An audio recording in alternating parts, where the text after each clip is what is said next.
Right, we are live. Hey guys, how's it going? Welcome back to the Kiwi Lads channel. We are back for another match of Super Rugby Pacific. This one, it is the Fijian Drua taking on the Waratahs. Now, the Tars had a great win over the Reds in round number one. The Fijian Drua, well, they were in Fiji, but they were defeated by Moana Pacifica, a side that we just saw lose by a hefty margin. So this game's a little bit of the unknown, although the Tars do come in as favourites.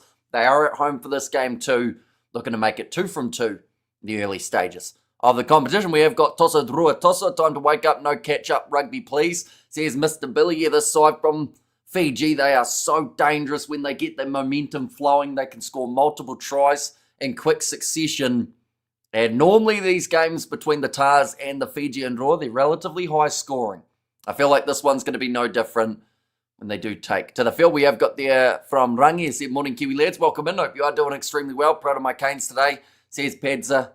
And there too, but looking through at the starting lineups, Thomas Lambert in the front row alongside Ethan Dobbins and Daniel Borta at 3. Philip alongside Amata Ciro as the locking duo with Halaholo, Charlie Gamble and Pete Samu as the number 8. Jay Gordon and Lawson Creighton, who had a very strong game under the high ball in last week's fixture. Max Jorgensen, well, he's always a dangerous try-scoring threat. Joey Walton and Joseph Akuso Soali'i as the midfield duo.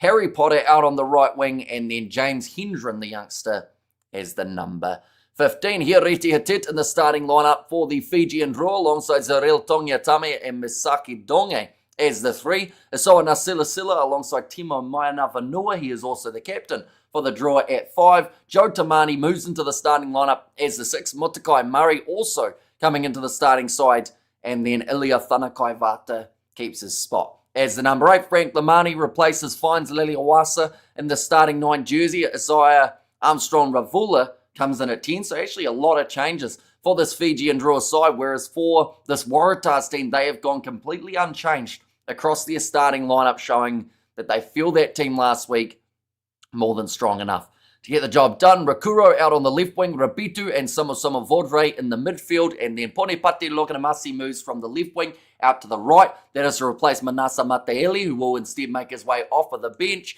and Eliza Drua Sisi, he is the number 15. But those are the starting sides, ladies and gentlemen. Really stood up, says BTW Pedza. Sorry, I thought this was the Brumbies. I think it's worse. It's my mistake, says Kyle, and also Fiji are the favourites, putting my money on them, underdog weekend. Fiji are my faves, I should say there. If the NRL doesn't exist, do you think Australia would be the best rugby country? Says long live Top Boy. I assume that is the name there, but I think they'd be stronger. They'd definitely be up there. Like, I would say, when you look through at the talent in the NRL, and if those players didn't have rugby league to concentrate on, I think we'd see Australia probably be consistently top 4. Maybe, like, it's a tricky one to judge, but I think they would have had another World Cup under their belt.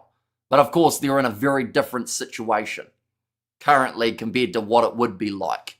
I guess that's the same for a couple other places in terms of, even rugby here in New Zealand. You could say if it wasn't for other sports starting to take a lot more, I guess, interest from people in terms of younger age groups, would New Zealand be doing better? Rooting for the Drua, says Rangi.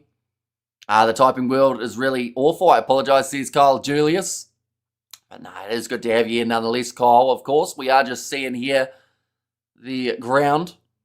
Or at least I think we're close to seeing the stadium. We are only around 5 minutes away from the kickoff. Bullet, my bro, says Azeta there. Welcome in. Hope you are doing extremely well. Could you also go, if Fiji didn't have a sevens team, would their rugby union be stronger? When you see guys like Sevo Mothanothangi and Josefa Talatholo, Tario Vailawa, those type of players, imagine them in a union kit. And I think we are going to see a few of them play union at some stage.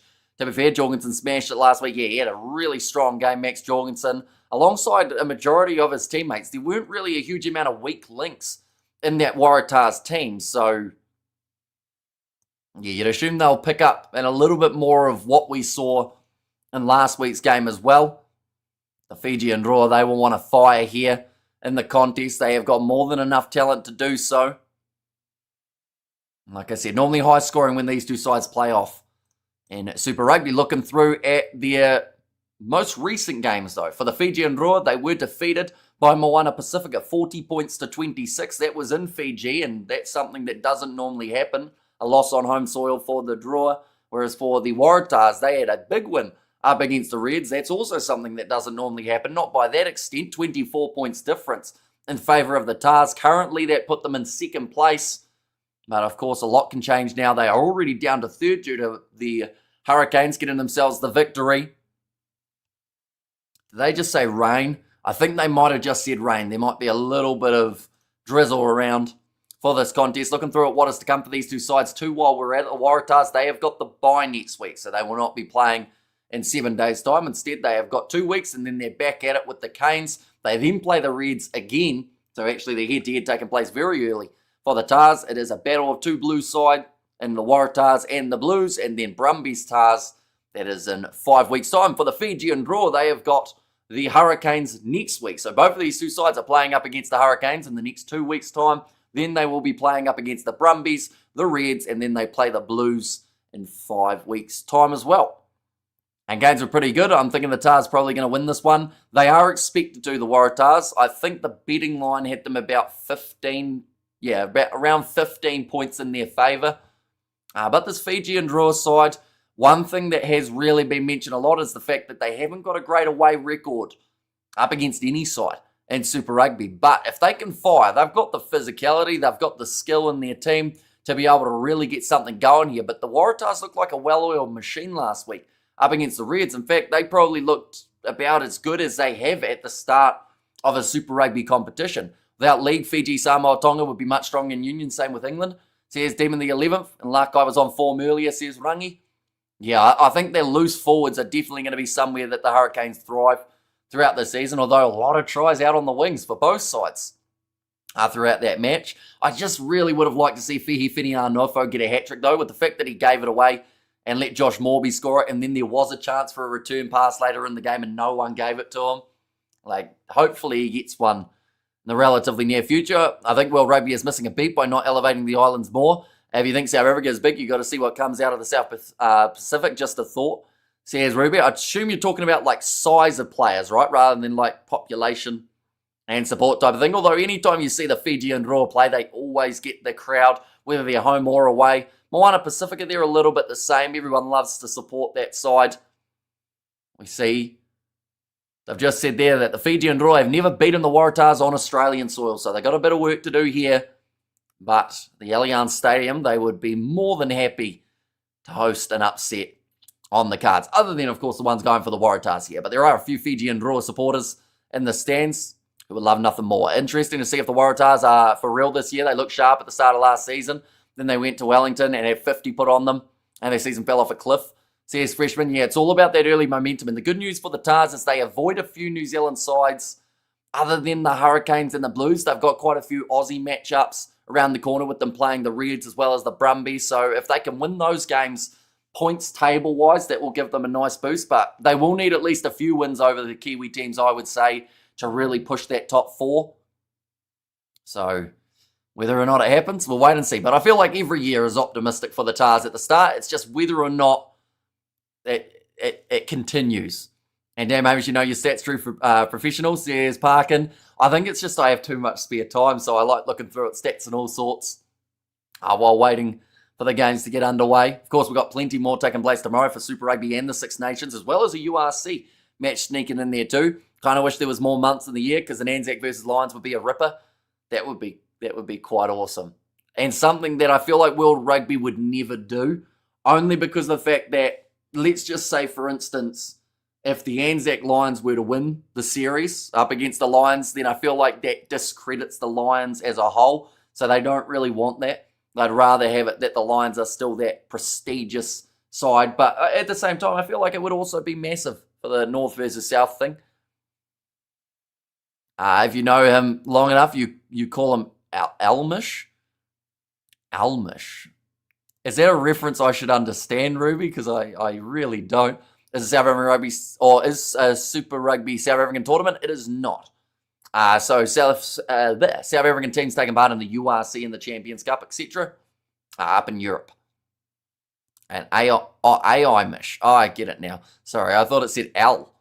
I was wondering where I got that nickname from, but the Waratahs ready to kick this one off, ladies and gentlemen. They're only about a minute behind start time, which is pretty decent for an Aussie game.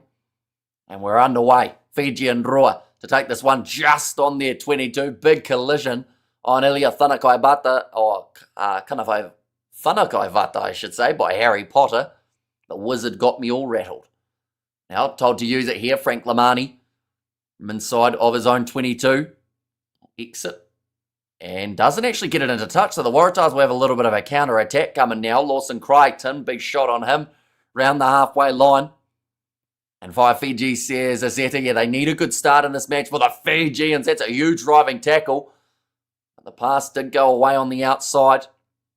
Very few changes for the Waratahs. A completely same starting 15 as we saw last week up against the Reds off the bench. Few changes, but Ioane Moananu will get himself his debut later on. Jake Gordon round the halfway line here. It's going to be Lambert. Does carry it forward. Gordon back to Crichton again. Now quick hands finds Matt Phillip on the outside. Almost the steal opportunity for Matakai Murray, and that's the drop ball from Lambert. The mistake that the Tars could not afford after getting some phases together, and it will now be a scrum feed for the Fijian Drua. Lambert will be disappointed about that. He actually had a good carry just prior to that. Does end up putting that ball down.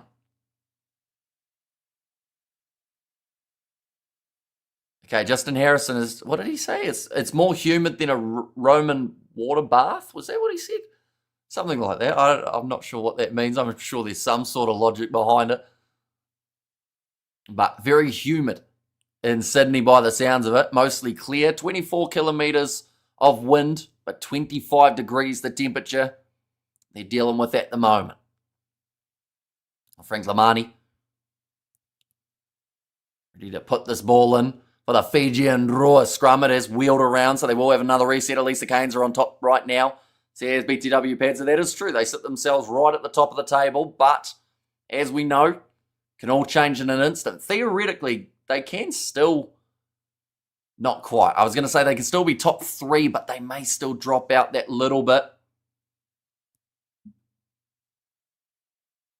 Now, scrum feed here. Roman bars were very hot.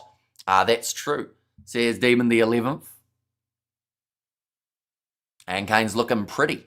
Says Park and Link. Yeah, they've started the season exactly how they would have liked to, with a big win.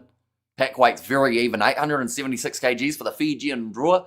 872 for the Waratahs side. I heard someone just say squeeze, squeeze, squeeze. I'm not sure what they're squeezing, but the ball is still on the side of the draw. Trying to cut back in was Rabitu. Decided to make changes here. No Virumi Vakatawa in this lineup here for the Fijian Drua. Also finds Leliawasa has been moved to the bench rather than starting. Now Armstrong Ravula goes away to the right-hand side. Big run from Samavordre. Gets through the first, but then Charlie Gamble able to finish it off. Skip pass attempted there from Armstrong Ravula, just trying to shovel it on. Get it out wide. Carry from Masaki Donge. Now left, Lamani goes to Rabitu once more. Phillip makes the tackle alongside Samu. Couple Aussie internationals. The mix there, that was close to the steal opportunity. Lamani again goes to Armstrong Ravula. Thought about the skip pass for Drua Sisi, who joined the line. It's very solid defence so far from this Waratahs team. Squeeze, squeeze, squeeze. Squish, squish, squeeze. Says Hugh. And great passing game from both teams. Passed on the outside now. Finds the hands of Ponepati looking at Masi. He's transitioned from left wing to right wing for this game. Chopping tackle on Soana Silasila. Now right again. Armstrong Ravula, some fancy footwork from Zaril Tungiatama on the halfway line. 12 phases in. Drop ball there from the draw, but it does go backwards. And up the cane says Bailey. Cross kick attempted here, and it goes out on the full from the Fijian Drua. A squeeze, squeeze, squish, squish. Says Q. And great passing game from both teams. Yeah, there's been a couple errors that have gone backwards, but overall, with the exception of that Lambert knock on, I think we've had about 5 minutes of clean play, haven't we? From these two sides. The Romans Empire did not end well. Almost like rugby teams come and go through time. Never thought about it like that. Makes sense. Says Ruby. That's nicely taken to the back by Charlie Gamble, who was cuddled by Zarel Tungiotama to the ground. Now Matt Phillip. Straightening run from the Tars skipper. Now Maracero. Lamani a little bit slow getting back up to his feet, but the penalty has been won by this Fijian Drua side. Nice bit of work there. One second, we go like this. We will go like that as well. Oh, not finding touch there for the kick of the Fijian Drua, and that is a mistake that you cannot afford to make. Definitely not with the counter-attacking that we normally see from the Star side, although counter-ruck from the Fijian Drua. That ball almost popped out on their side. Mistouch. There's Aliza, their number 11 for the Hurricanes, reminds me of Rennie Ranger. And yes, sadly, he's going overseas next season. Fijian Norfolk heading away. Yeah, he's got a lot of power, which we don't even really get to see that much because of how quick he is. He just runs through gaps anyway. That's going to be knocked back onto the side of the Tars once more. Good leg strength from Jorgensen moving forward. Jake Gordon goes across to the right-hand side, finds Gamble, who's driven sideways by this Drua defence. A new advantage now. Be the big question of whether or not, oh, great run from Jake Gordon, just couldn't quite do it himself. The last-ditch tackle from Armstrong Ravula, new penalty advantage in favour of the Tars. Yeah, the question is, would they go for 3 early here or continue to be aggressive like they did up against the Reds? I would say the second one is the more likely. That is if they don't already cross the try line before the advantage finishes. Short ball from Samu, little pop pass back from Jake Gordon. We are winning tomorrow, trust me, streamer, says, trust me, steamer, says Islanders fan there. All right, they've stolen that ball, so they will go back for the original penalty now. Does he have a Welsh name? We'll be happy to have that. Hurricanes number 11 for Wales. Please say he can qualify for us. Yeah, I mean, to be fair, he'd do pretty well on the left wing. I feel like some people are getting slightly sick of Josh Adams for the Welsh, aren't they? So, bit of a young talent out on that wing. Leader of fantasy, 1,187 points, me 525th at 19,000. That's a lot of people doing fantasy rugby, that is for sure. Right, they've kicked for the corner here. And they've kicked it dead. That is a mistake from the Waratahs that they couldn't, once again, really afford here. They try and go for the corner and just don't quite get it right. And I've said that they're tough little kicks, but you got to make sure it goes out when you're that close. It was a Mickey Mouse game for the Wellington winger. Yeah, see, it was... I say it about the Canes all the time, and I hope it doesn't backfire. Because there's just times where they should pass the ball and they don't. That's a charge down. 22 dropout. That's what you don't see too often, but nice work from the Tars. Armstrong Ravula, he's put himself under pressure, but what an offload from him to keep that ball alive. His head's on the touchline, though, for Pone Loganamasi. In fact, it was the other side for Tiniela Rakuro doing a headstand. That means now the Waratahs, they will have themselves a 10-metre line out. Have both Hurricanes wingers and Finn with triple captain, says John Dykes. Yeah, that would get you a few points, I'd assume. They kicked it dead. I could do better, to be honest, this Islanders fan. Although they have survived because they did get the charge down, which has now given the Waratahs another attacking chance. Now moving away to the right-hand side, Amata Cero. We're waiting for this one next to the breakdown alongside Phillip. The two big locks normally get into their work 5 metres out from the line for the Tars. Charlie Gamble, he's decided pick and go as his opportunity now. Out round the side. Oh, that's a huge hit on a Matacero. It looked like he was going to use momentum and go towards the try line before he got absolutely smashed backwards by the drawer. Now under penalty advantage at the moment. They have situated Joey Walton way out on the left wing. Charlie Gamble goes in to score it between the posts anyway. And it's a great try for the Tars that now gets them the lead in this contest. Straight between the posts, the big man. Let's finish it off early, far out. I am hot, like literally. Says Jasmine, and they kicked it dead. Says Highlanders. Although that's when the Fijian Drua needed to not do exactly what they did and have their kick charge down. All it did was give the opportunity back into the hands of this Waratahs side, and they have been dangerous. Like I mentioned, start of the season, they seem like they're fully fired up for this one. Gamble staying down for a little while after having that one. Now kick straight in front of the post for Lawson Crichton. Does get it down the middle. Makes the score now 7-0 in favour of the Waratahs. Charlie Gamble, he was close to scoring last week, just narrowly missed out. I believe he was held up, if I remember rightly. That one was a nice, easy one between the sticks. You see there the coach of the Fijian Drua just shaking his head. He was not happy. Now 11 minutes in. Again, ready to kick this one off for the Fijian Drua. I can't believe how quickly 11 minutes went. Kick back off. Looking to jump up for that one was Ponipati Loganamasi. Slightly blocked in the way that he was going at a knock-on from Frank Lamani, but first was from the Waratahs. So the Drua get themselves the scrum feed. This is where they need to fire straight back. Cannot afford any sort of little errors here. The referee just trying to speed this game along as well, getting them to bind. Ready for that scrum. Not many men can say that, says Ruby.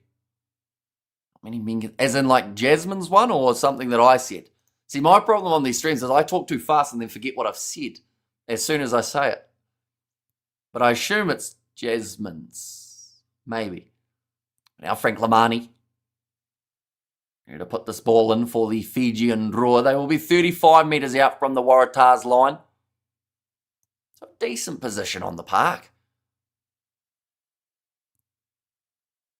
Big scrum. And holding on to it now is a Fijian Drua. Ribitu with the straightening run. Now, Thanakai Vata, tackled by the try scorer Gamble. Lamani looks off to the left-hand side. I don't know how quickly 11 minutes went. That part. It was a very quick 11 minutes. Felt like 5. Now, Lamani, Masaki Donge, little pop pass up to Hiriti Hitit, and an advantage in play for the Fijian Drua. Thought about pick and going. Well, Frank Lamani only made a metre. Now Armstrong Ravula chips it in behind, sees his teammate. Great hands there from Rabitu. Breaks through one, looks for the offload stolen by the Tars, and kicked downfield from Ethan Dobbins. So they'll go back now for the penalty once more. It was a very good run from Rabitu, though. Almost managed to sneak away. But it was the last-ditch tackle at the back. Cross kick from Armstrong Ravula. Just uses that power, but a good low tackle made by Harry Potter. He's made a couple crucial ones throughout this contest so far. Right, what do the Fijian Drua do? Do they kick for the touchline? Do they kick for the goal post? I think they're going corner, which I don't mind. They are 7-0 down at the moment. They know the Waratahs are going to be aggressive as they turned down the 3 points earlier in the match. So I feel like that's when you just go for it. If you are the Fijian Drua, and just really hope for the best. McBerry just getting them organised. Thrown into the back. Now Lamani. Away to the right-hand side. A lot of space here for the Fijian Drua. Passed on the outside to Punipati Loganamasi. And he scores. Wait, no. That was actually Tenialu Rakuro. He's on the other wing. They've switched for just that play. Soon as I saw it going wide, I thought it was Punipati's all day, every day. But Rabitu was situated right wing for that set piece. I don't know whether or not that was tactically or just the way that it ended up shaping up. You'd have to say it was tactical. They maybe for the risk of Ponipati Loganamasi running from the back of the scrum, but it went out to Rakuro, and did finish it in the corner. Drua, they are now back into this game. And let's go Fiji. Am I winning? They are currently down by 2, but if they kick this one, you are drawing, which is something. And it's still early in this game. Yeah, just caught out a little bit down the wing for the Waratahs. I'll be disappointed with that, definitely because they have defended well throughout the early stages. That's a great kick over the post from Isaiah Armstrong Ravula. Makes the score now 7 points to 7. It's a really good ball on the outside, though, to the hands of the flying winger. And Rakura finishing it off. This game's going to be eventful. You know, when you just get that feeling early on. Moana Pacifica versus Hurricanes maybe seemed that way for a start, but then it did drop off as soon as a couple knock-ons started taking place. But we're not seeing many knock-ons from these two sides at the moment. By the way, Warriors-Dolphins looks like it's a bit of an exciting one. I will have to watch that one a little bit later on. Probably tomorrow, but that one's going to be kicked downfield. Does go into touch. Now, line-out chance here for the Tars. I put on a bet for each team, 2 tries each half. A good looking, or looking good or no? Ooh, I would say decent chance. Definitely if they continue playing at this tempo. Because there are going to be a few gaps that do open up, and it looks like the Tars are trying to create another one now past to the left-hand side. Not a lot of space for Max Jorgensen, who decides to go for the grubber back on the inside. Armstrong Ravula is there. 25 metres out from the line now. The Fijian Drua in possession.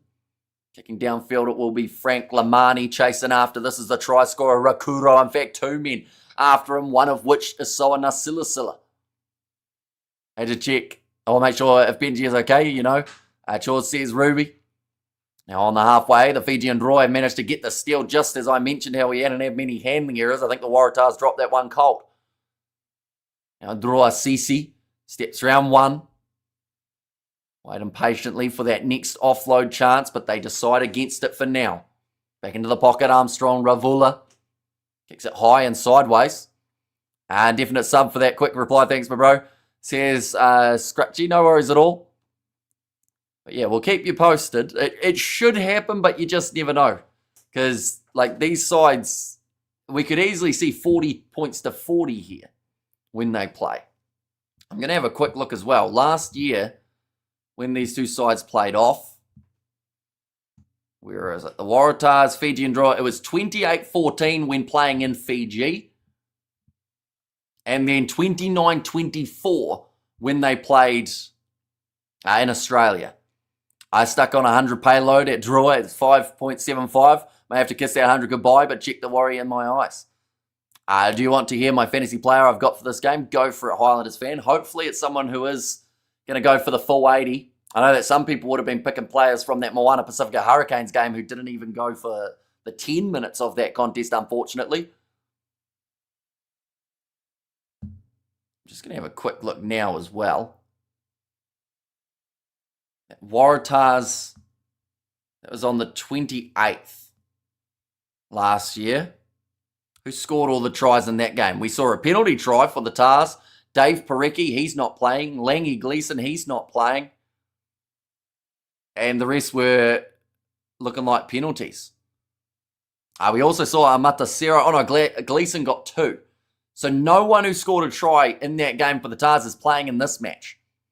Unless you count penalty try, which is still an option, I guess. But now we'll wait to the right-hand side. Jorgensen gets it out to Joseph Akuso Suali. I almost forgot he was playing, but the ball on the outside. The Waratahs go towards the corner, but a brilliant tackle made by the Fijian Drua. James Hendren thought he had a chance towards the corner, but Punipati Loganamasi got him and drove him into touch alongside Lamani. The number 4 Tars, number 8 Tars, number 10 Tars, number 11 Tars. So you got Max Jorgensen, you've got Lawson Creighton, you got Pete Samu, and then also Matt Phillip as your Waratahs players. Oh, penalty goes the way of the Fijian Drua for them last year. It was Ponepati Loganamasi and also Mizulami Dolakoto alongside... Okay, so Loganamasi got 2 tries, and then also Karawalevu was able to score the second. I got both locks, 11 and 14. Number 4 is a risk, says Highlanders. Yeah, it's a tricky one, because I guess if you don't have many line-out steals or anything, does a number 4 get you a lock? I should have said get you a lock, because that would have been a great pun. Badum. Line out here for the Fijian Drua. They're sitting 32 metres out from their line. The Drua says Davida. I'm deciding to take that one pretty quickly. In the line out. Ball's there again. As Colin Meads playing? Not quite. I think he's taken this game off. That one's going high. Oh, going backwards now for the Tars. Jorgensen goes on the inside to Suali'i. Offloads again to Joey Walton. Gordon. Across there to Lawson Creighton. Here's Matt Phillip with a carry. Or he is tackled by Frank Lamani. Across Lawson Creighton. Goes to Suali'i. Shoveling it on. Good attack and run from Samu. Moves up to 22 out. Who scored first? First try of the match was Charlie Gamble in this contest. And then first try for the Fijian Drua was scored by Rukuro. Shuffling sideways was Harry Potter. Gordon goes short side. Saw the two men there. Good handling in the end because it was almost a bit of a handling error from Halaholo. Only 10 metres out. Matt Phillip crashes forward. Gordon back across to Lambert. It's good phase play again from the Tars. 9 phases in a row. And they just haven't made too many errors as of yet when it comes to attack. Oh, there it is. I jinx them every time. I have to apologise to the Tars because they knocked it on literally the phase when I said they hadn't made many errors. And Drua tackling the house down, says Alisa there. I want number 9 and 4 to score the most tries because my friends don't got them. Says Highlanders. And the Tars. Says Highlanders there. And what's your score prediction tomorrow for that Highlanders Chiefs game, I assume that is? Thrown in now for the Waratahs. 22 metres out. Dobbins going away to the right. Jorgensen, he tried to find the hands of Suali'i, who didn't look like he was ready for it. I think instead he was just running that kind of dummy run. And go Fiji, go. Says Ripper, and yeah, still very close between these two sides. Currently massive open space in behind the Waratahs. Having to retreat pretty much the full length of the field here as Harry Potter does a step.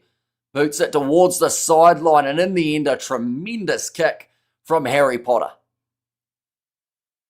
And cheats by 10, says John. And also, I figured it out. Rassi runs South Africa Rugby like mustard. He is everywhere, says Ruby. I don't know what mustard is.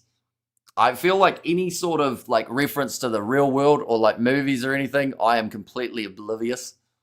Not a chance, says Islanders. Oh, that one's not straight from the Fijian Drua for the halfway line out. Means that now Tars will get themselves a scrum. Bigger chance of them going 10 plus than the Highlanders winning, I'm sure you will find. Says John.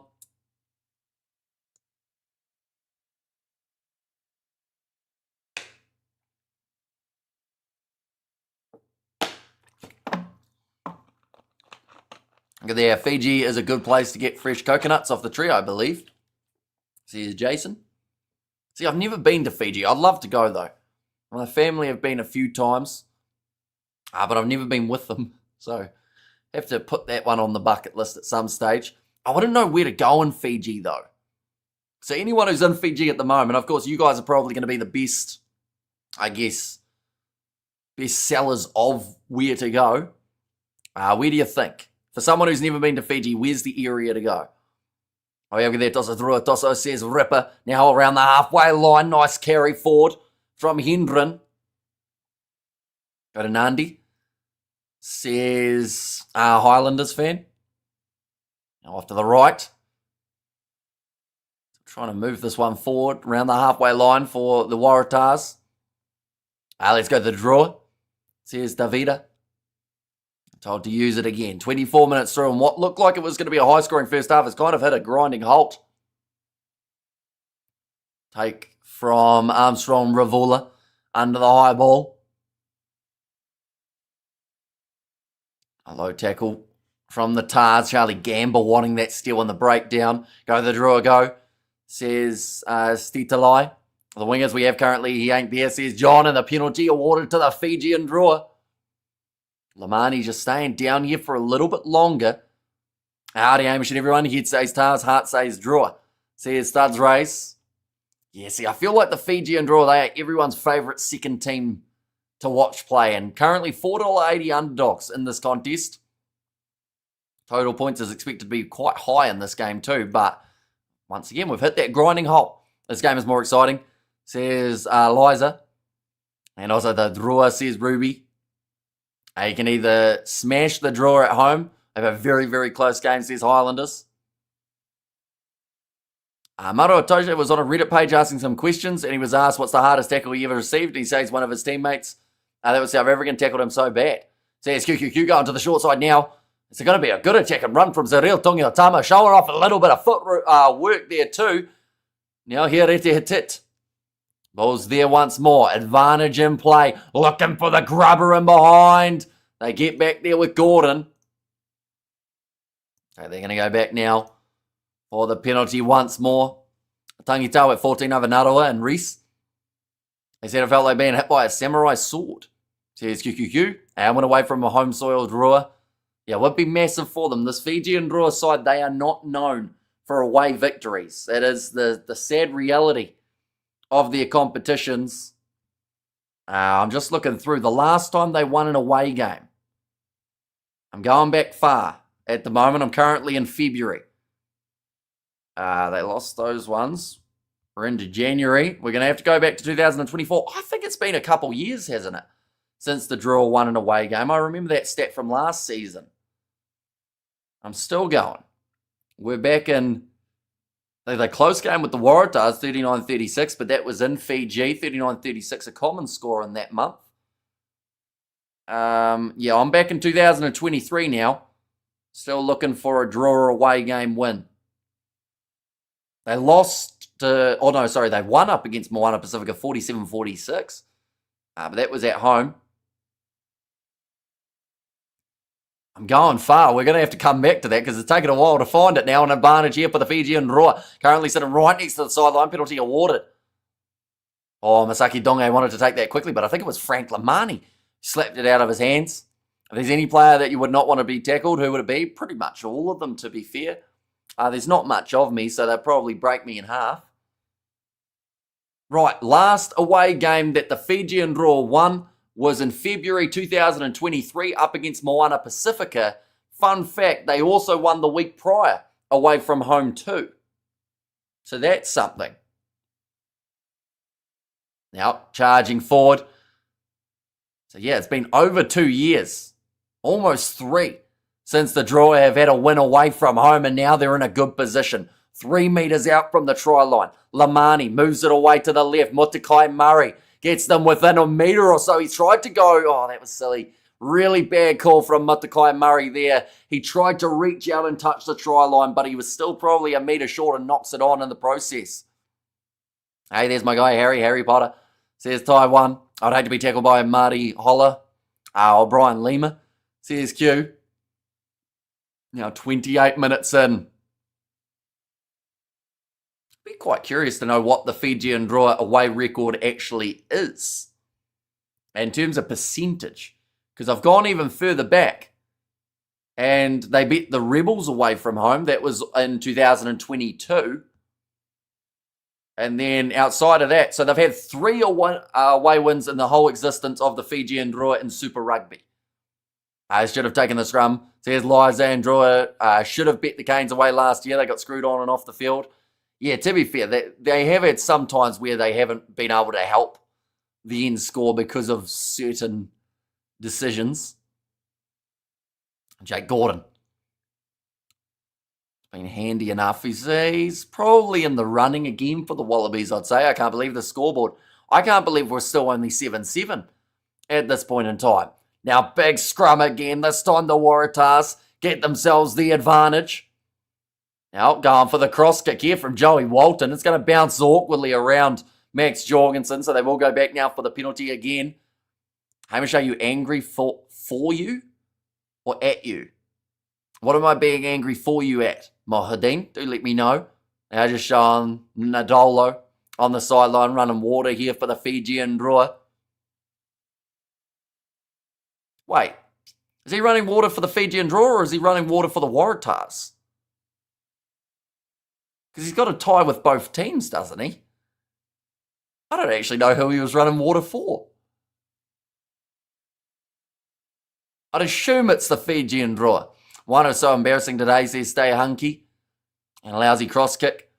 Says Eliza there too. That one's going to be thrown in by the Tars. Still inside of their own 22. Bring back Buck. says Jason.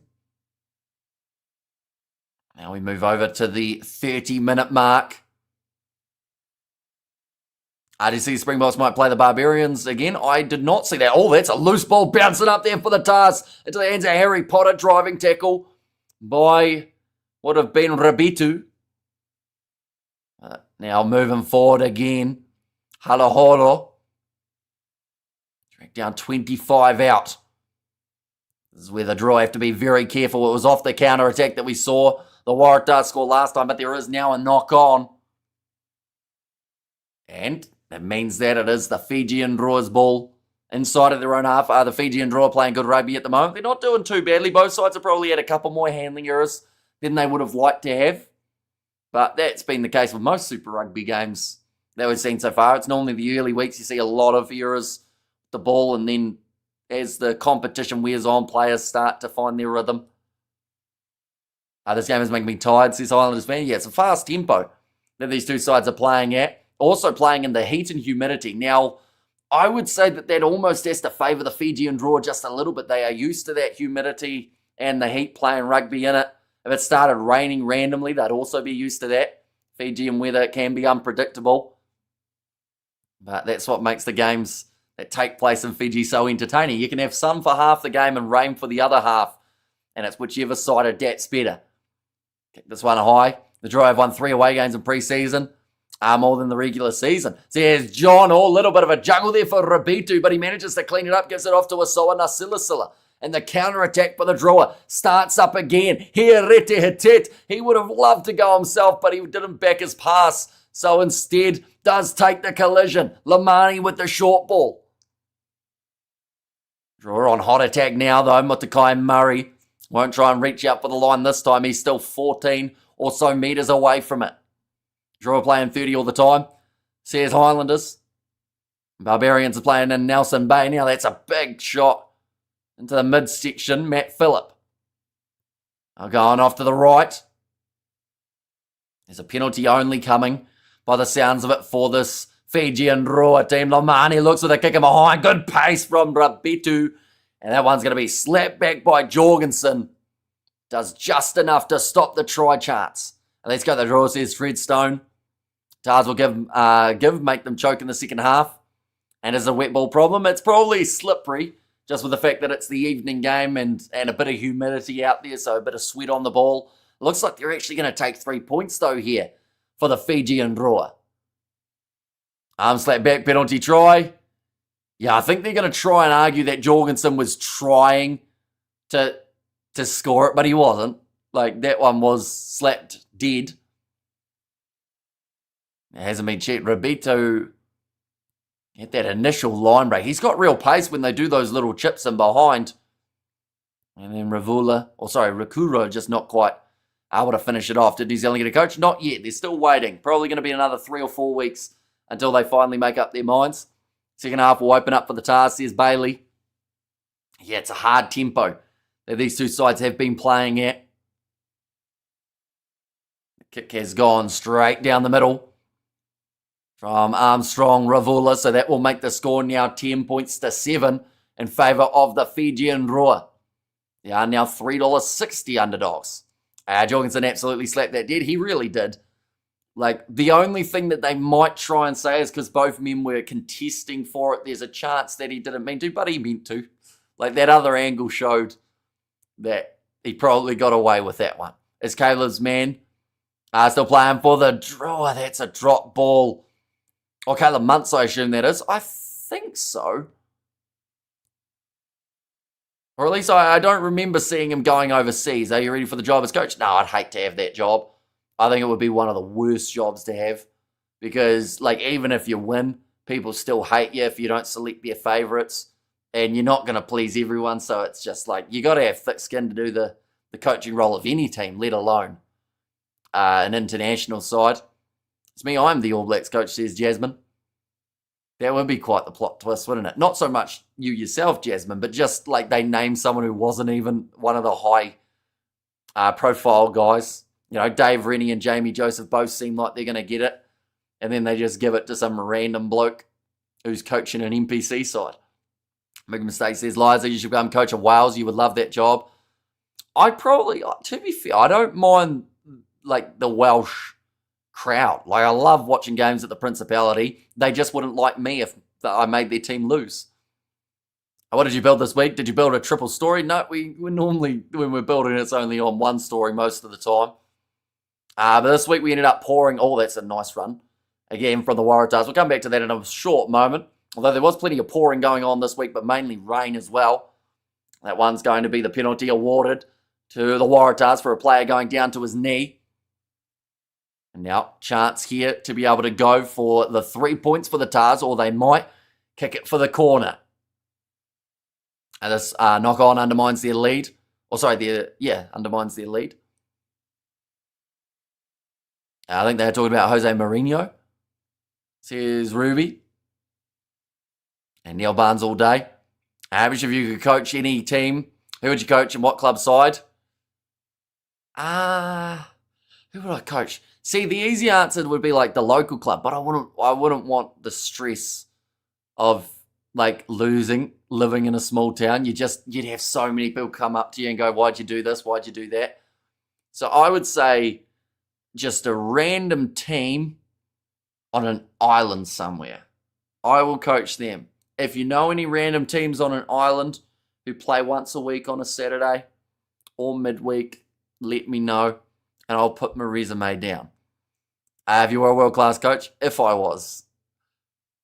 Well, if I was a world-class coach, I could coach anyone and they'd win, wouldn't they? Cyprus? Do they have a small island rugby team somewhere? Sure. You want the president job? Nah, that would be the worst job. I said that coaching would be the worst job. That would be a worse-er job. Now pass on the outside. Jorgensen, a little bit of fancy footwork. He scores a try. That was not disrespectful from Jorgensen, but certainly cheeky down the wing. He just stood there with the ball in, shuffling like that and still made it round the defender. Mate, do you want to draw a jersey?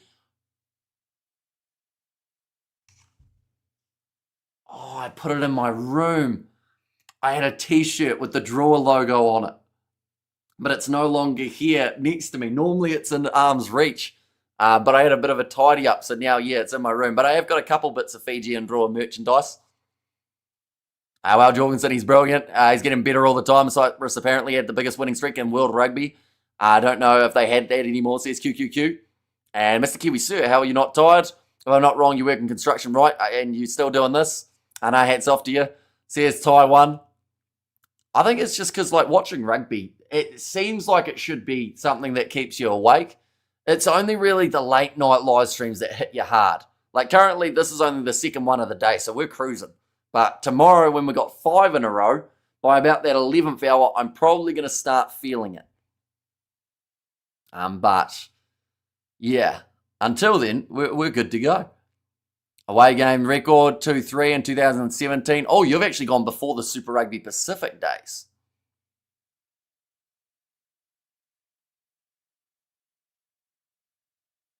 I don't know if are those stats correct? They had 2 wins in February in 2023, I saw, John. You see the draw winning? I think they've got a decent chance, but at the same time, they can't afford to let the Waratahs take full momentum. Are you ready for cricket tomorrow? Yeah, although I'm not playing, I am only coaching, but it will be a nice early morning start. I think I'll be leaving here at about maybe 7:30 a.m., somewhere around there, maybe slightly earlier. But, it should be fun. Kick downfield, waiting for this one to come down was Mac Jorgensen. He's knocked it back to Phillip. Now kick downfield from Jake Gordon once more. It's a cheeky kick, and it could be a 50-22, although back there covering was Eliza Drua Sisi. Nice take once more. Back across to the right-hand side.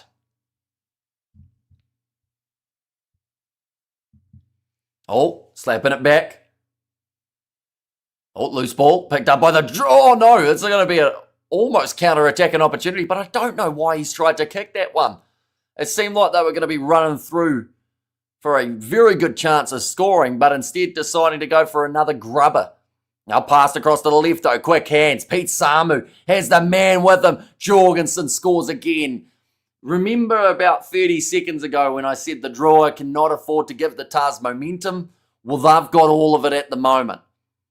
And it just seems like now, heading into the second half, it is going to take a big old performance. Although, there is a check, I believe it is for the knock-on and the build-up play.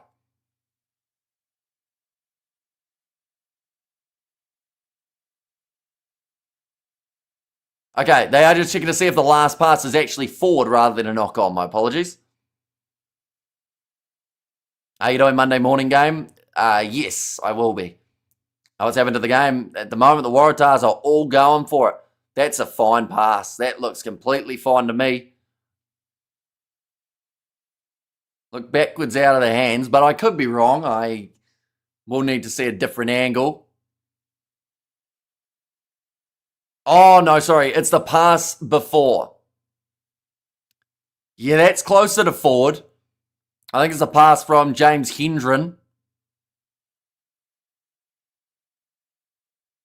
Okay, hasn't propelled it backwards.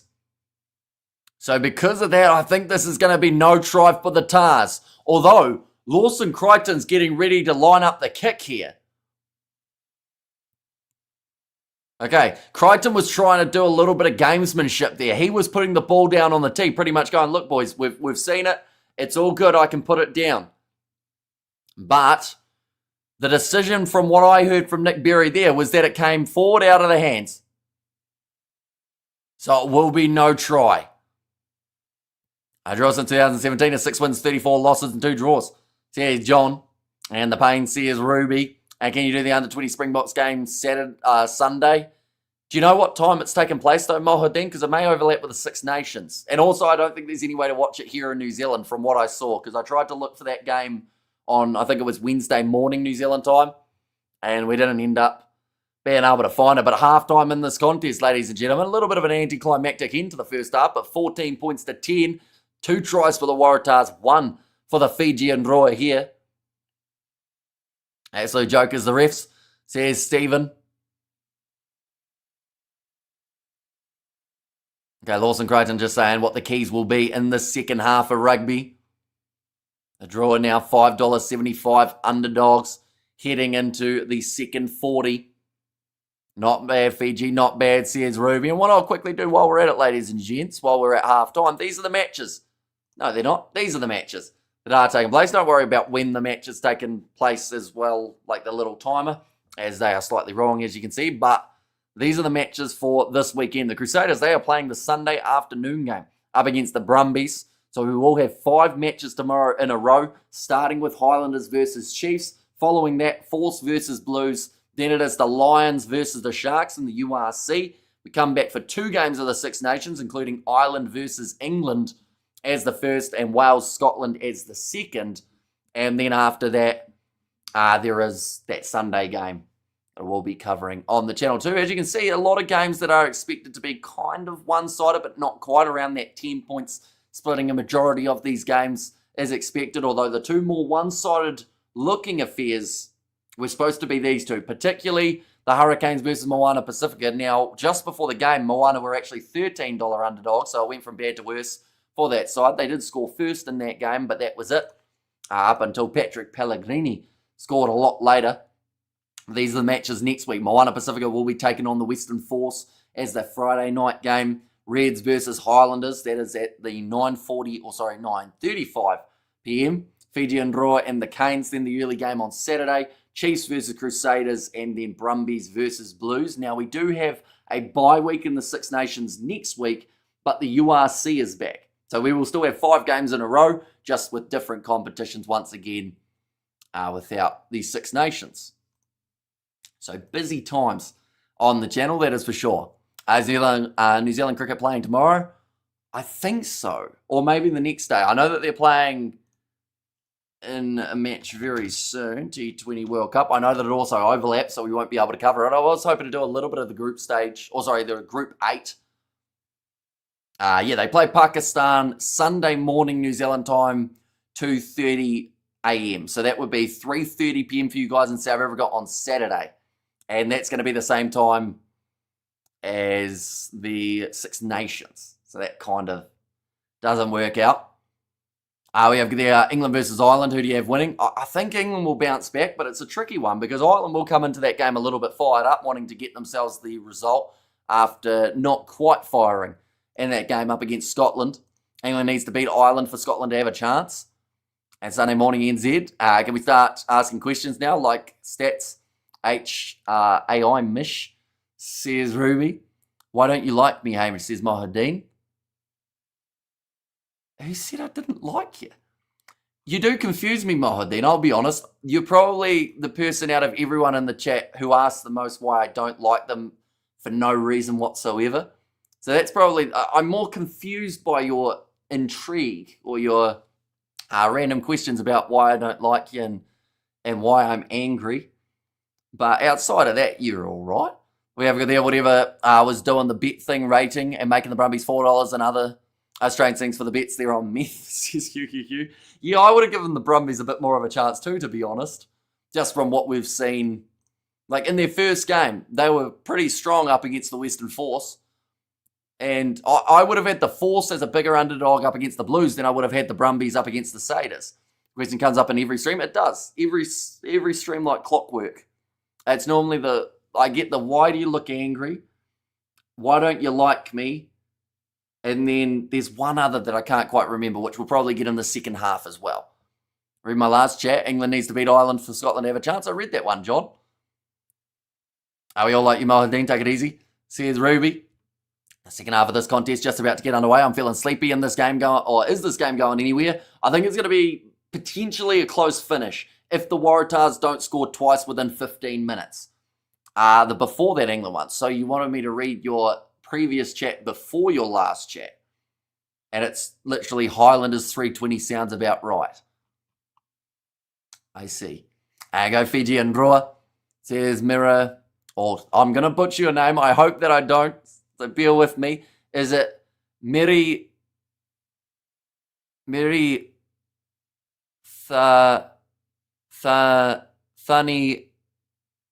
Nitoba?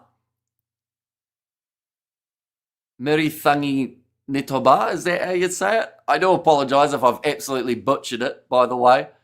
Is there going to be more commentary coming up soon? Not soon, but tomorrow. We will have 5 games in a row. So the next game that we're going to be covering after this game finishes is going to be the match between the Highlanders and the Chiefs. 7:05 tomorrow night.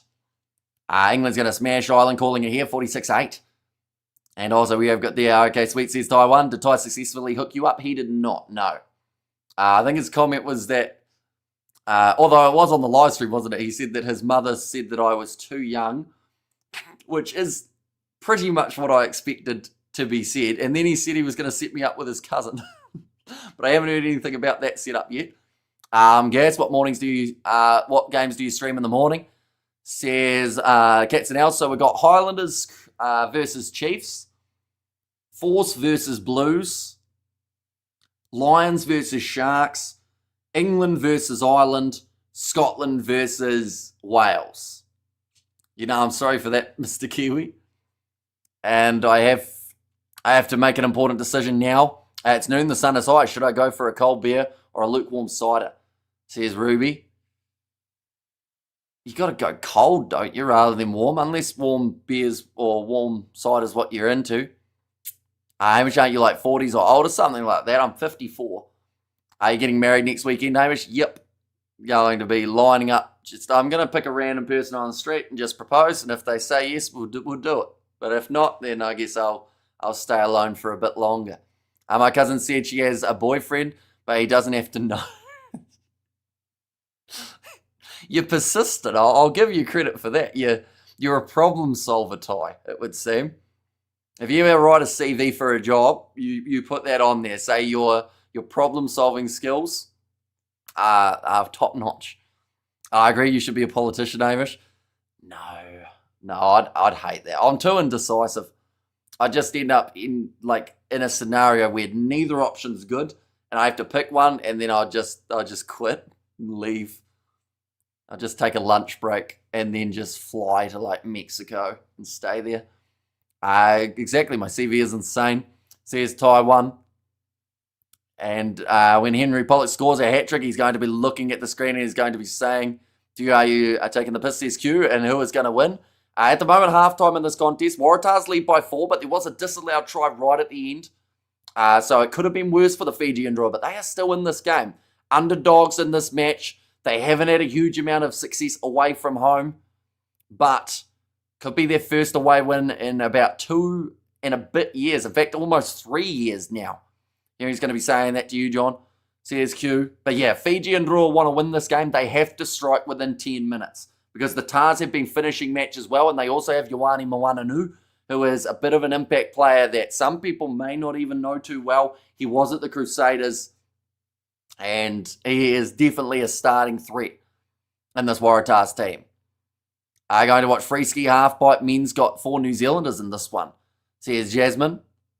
I feel like a lot of New Zealanders would be very disappointed in me. I haven't watched a single minute of the Winter Olympics. That's really bad, isn't it? Would you like to join the army? I'm joining the army, says Mohadeen. Well, since you are, I'll let you do it, and I'll keep doing this. Just so that we have one in both situations, you know? One in the army, one doing YouTube streaming. I feel like it's a good mix to have.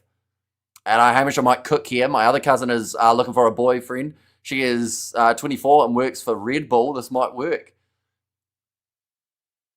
I might cook here. Does she even know about the channel Taiwan? I feel like you're starting to set up these relatives without them even knowing anything about the situation. Are you ignoring me, says Splash TV? I don't think so. Did you write a message? Oh, you put Sri Lanka. That's your only message, though. So maybe I think I read it in my head and went, okay, not sure what that means. And then that was it. But yeah, I hope you're doing all right.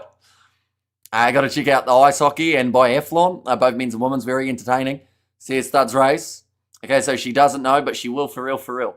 Says Taiwan. Who do you think is best fullback? Lamani. Or best halfback? Lamani or Kuravuli for the Drua. Oh, I really do like Simeone Kuravuli. Lamani's solid, but he can be a little bit up and down. I feel like consistency-wise, we've seen Kuravuli really come into his own throughout the last couple of years. Definitely in terms of international rugby as well. I thoroughly enjoy seeing that man in the kit. They've got Fines Liliawasa off the bench, though, so no Kuravuli, which is quite interesting. Go, Drua, go. Says Rakula there. 2 up and goes, 2 versus 3 chicken patties, bag of chips and 4 chips of jelly, or 4 cups of jelly with ice cream. Does not make me drunk, mate. She doesn't know how much she needs you in her life and how in love she is with you. Trust the process. I'll message her and see what she says. Surely she would get a little bit confused if you randomly message her, hey, I've found a random man online who I'm going to set you up with. He doesn't live in the country, but that's what you're going to do. A game summary of Moana versus Hurricanes. Moana started well. Then from there, they just went downhill a little bit more, unfortunately. And they had some decent moments, but injuries plagued the first half of that game. And the Canes, they were clinical with their try scoring. Probably still let a few more go that they could have scored. But what if she's interested? I guess that's also that mindset. Like I said, you're problem solving, but you've also got the mindset of what if? What's the saying? You miss 99% of the shots. Oh no, you miss all of the shots you don't take. I don't know whether 99 would have come into it. It would mean that you still get 1% of the shots that you don't take. Tyres under 20 years, says Splash TV. And what if you have two? What if you two have kids, Mr. Kiwi? I will be a legend, says Taiwan. Can maybe ask John if he's looking for a girlfriend, says Q. Second half is very close. This felt like a long halftime break. It normally does, though, for a game taking place in Australia. Last time I was here, I had Nutrigrain, banana skin, and wasn't drunk. Whatsoever. Hamish can vouch. Don't mention the cat situation. And Shush is okay, Splash TV, it's okay. Do let me know your in-score predictions for this game, ladies and gents. How bad was Cameron's injury? I was at a family dinner, so didn't hear what commentators said. Commentators, for a start, from what I heard, they said, okay, he's down, it may not be too bad. His kneecap was not where his knee was supposed to be. I don't know how to describe it, because showing my arm isn't my knee. It'll do. Right. You see my arm. This is a knee, okay? This is an arm. So this is his foot, right? There's a thing in the way. It makes it difficult. So foot, knee, which means it's actually this way. That's not going to work. His knee was pretty much this far up from where it should be, which is not good. You know, like it was literally, it looked like his shin or like underneath the knee downwards was disjointed from the rest of his leg. It was actually brutal. And for a start, the commentators, from what I heard, were like, it looks like he's getting a bit of attention. Hopefully nothing too severe. His knee was detached. 17, but have the mindset of a 35-year-old, for real. I wouldn't want to know the cat situation at all. You probably got the cat drunk, says QQ. And explains a lot. Okay, thanks, Irish. Yeah, so definitely don't look at it if you're squeamish. I should have continued showing it with my arm, but I don't want to accidentally break my arm. But pretty much, if that's the kneecap, it was up here, and yeah, it wasn't good. It was really bad, like not good at all. But now, second half just about to start up. You're like me. I consider myself an intelligent human, intelligent human being, but with the soul of a clown. Now, I shaved my cat for a date and made her eat pineapple for the young lad. Yeah, that's quite the sentence, mate. I'll be honest. It sounds... Anyone who doesn't know the context would think something's happened between you and your cat. Our next sevens event and location, says Mr. Billy. Next one's in Vancouver, taking place first weekend of March. Go back to the Italy-Scotland live stream. You see it's 34 minutes, says John. I think it's the first week of March anyway. Wait, when's the first week of March? Because it might actually not be. It might be the second week of March. You should check out the curling cheating scandal in the Winter Olympics. Check out Garen. The Irish guys taking it. Hilarious. There's cheating in curling? How do you cheat in curling? I've done curling, and what, do you kick it a bit closer or something? How do you cheat? You sweep a little bit? No, because like the sweeping's the part of it. Drua kicks off, says Liza. Yeah, we're back underway. The Waratahs in possession, 30 metres out from their own line. Matacero, that's that one up. I mentioned for the draw, if they want to win this game, they have to score within 15. If the Waratahs score twice within 15, this game might be over. I feel like Zimbabwe will win the T20. It would be huge for Zimbabwe if they were to do so. Like, they weren't given much of a chance at all. They weren't even expected to get out of the group stage with the teams that they had in there. Currently, Zimbabwe to win the whole thing is $51 underdog, I've just seen. All right, there's a knock on there from the Waratahs. I'm plugging myself, of course, and disgusting here. Sorry, I had to say. Says JD. Is that the knee situation? Or no, maybe that's John. Now, line out for the Fijian Drua. He cheated using finger for extra pushing on curling. Oh, so like he was holding on to it and what then just gave it a little nudge at the end, right? Maybe. And Drua come back. Let's go, boys, says JD. Yeah, they are more than in this challenge at the moment. Only 4 points down. Bit of a back and forth first half.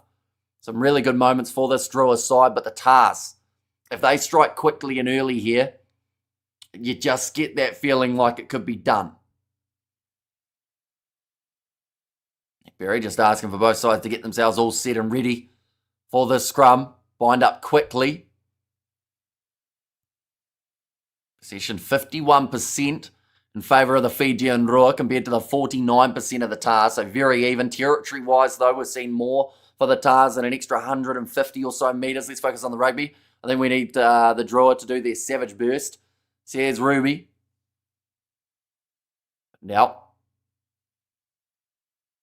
be another feed in from Lamani. Go the Drua, says John. Flat attack and run from Rabitu. Told to use it there for Frank Lamani. Going away to the right-hand side. And yeah, I'd say this next 15, crucial for both sides. And probably will determine who wins. If no one scores throughout the next 15, big knock on from Max Jorgensen. Doesn't happen too often. Looks Looks like they're going to say play on here. The draw tried to pick it up, and I think it may have come off a boot. Yeah, it's an intriguing situation. Because these two sides could also go down to the wire like they have time and time again throughout their Super Rugby Pacific careers. That's going to be a cross kick attempted by Isaiah Armstrong. Isaiah Armstrong Ravula. Fun note, Fiji Drua never win any games away from home. They don't win many. Their last win away from home was 2023. Long time ago.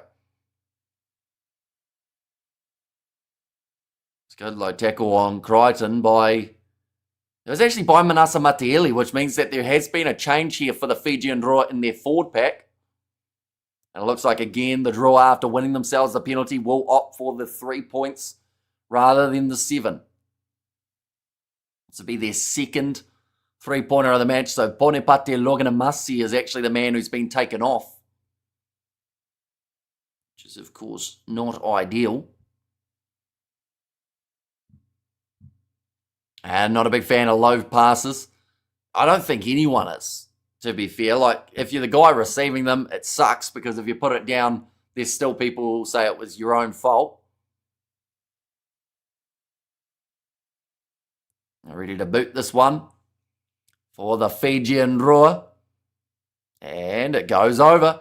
It's now going to make the score after 45 minutes. 13 points to 14. Well, got to nail the kickoff. If they're taking 3, says Studs Race, exactly. Or else that is when the Waratahs can just start absolutely going for it. And favourite teams to worst: Chiefs, Brumbies, Waratahs, Force, Highlanders, Reds, Moana, Drua, Crusaders, Hurricanes, Blues.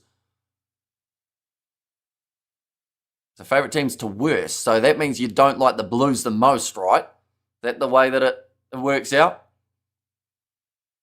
Now Nasila takes it outside of the 22. And that isn't a fun note, mate, says JD. Yeah, it's not the best stat for the Fijian Drua, is it? The away record.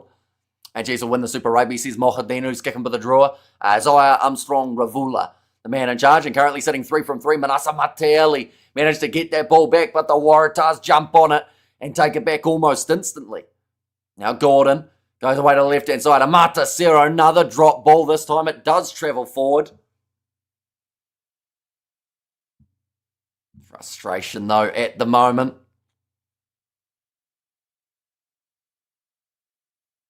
There's been a few early handling errors in the second half. Only 6 minutes in, and I think that's probably about our third. Somewhere around there.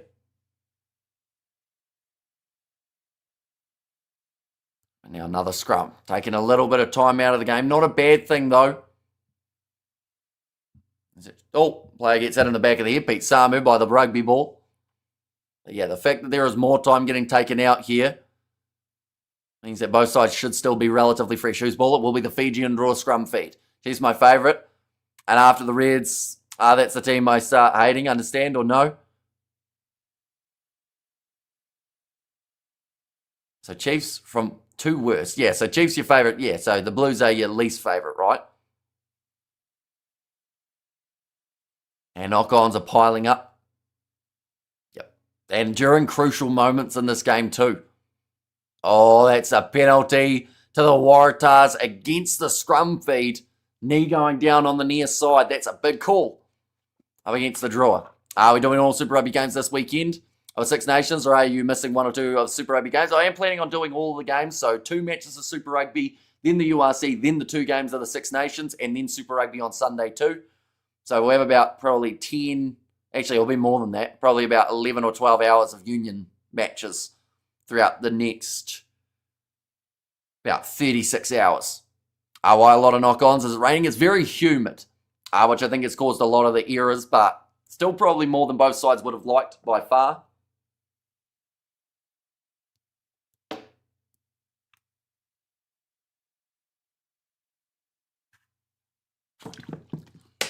Tava Nawai for All Blacks captain. Here's Mr. Billy. Now Jake Gordon fires it off to, I believe that would have been Joey Walton in the middle of the park. 12 metres from the try line. Now Dobbins. This is crucial right here for the Drua defence. They have to stay on side. Beautiful step coming there from Lawson Crichton. Pressure in the breakdown, and it forces the error. The Fijian Drua take the ball back in the form of Rakuro. They survive the attack from the Tars. It's a good kick downfield from Lamani. Chasing after it is the fullback, James Hendren. Now thought about going left. Does end up deciding against it. Hamish, do you think I am good YouTube now since I've been back in 2000, or since when I'd been back in 2022? I haven't seen much of your recent stuff, Brandon, but I'd assume that you've improved over the last few years.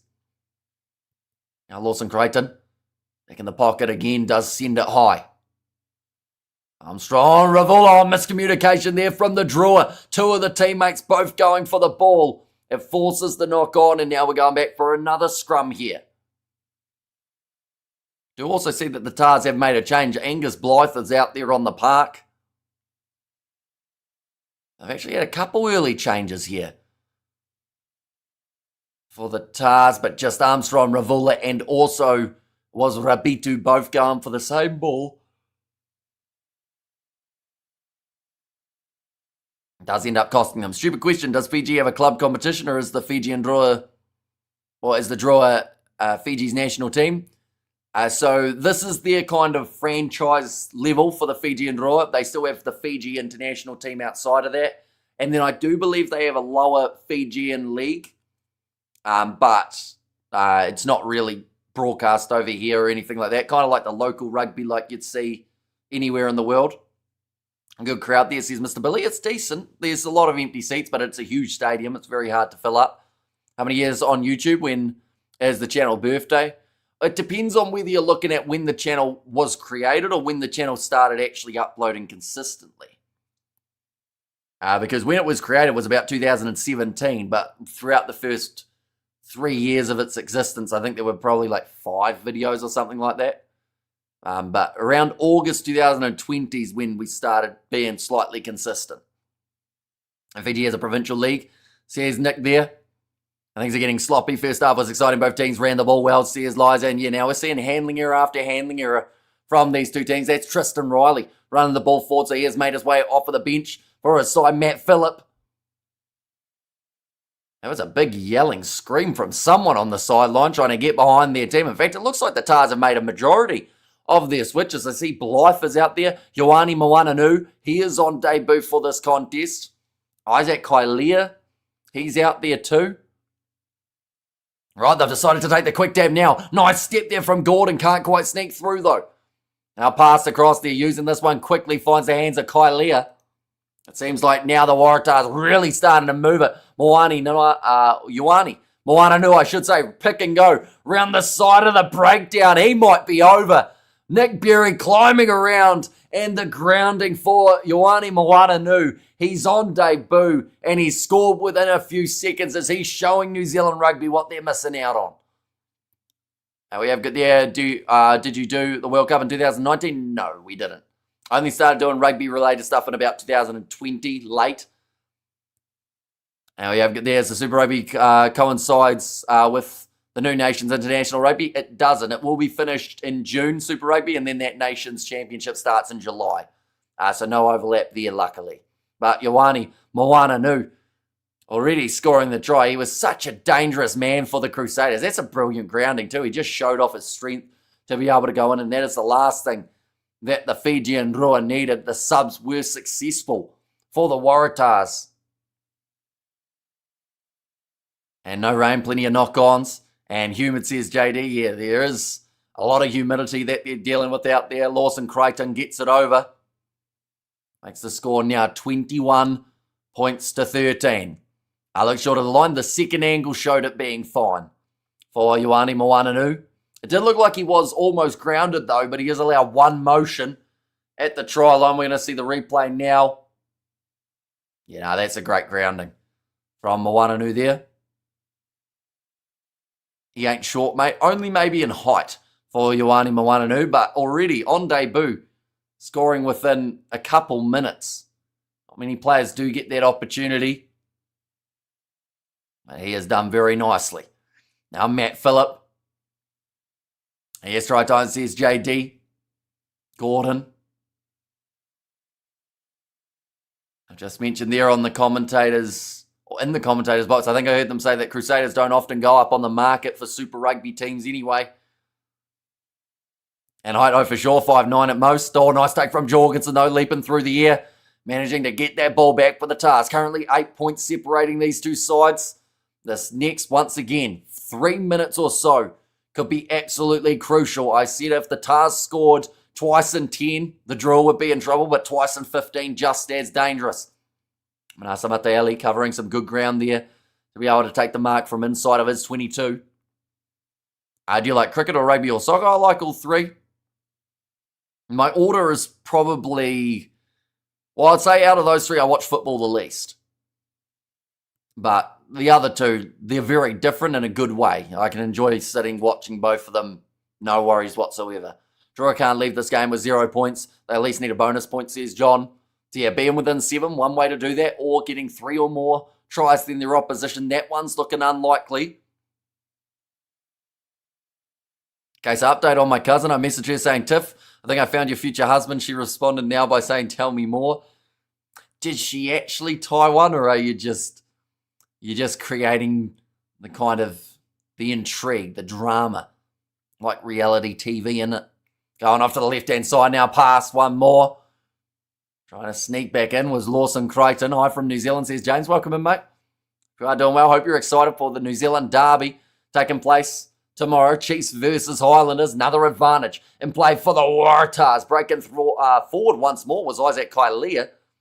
Seems like those front rows have really had an impact on this game. And cheers for the excellent commentary as always. Thank you very much, Nick. We've got plenty more coming up throughout this weekend. Lafitha has said Fiji.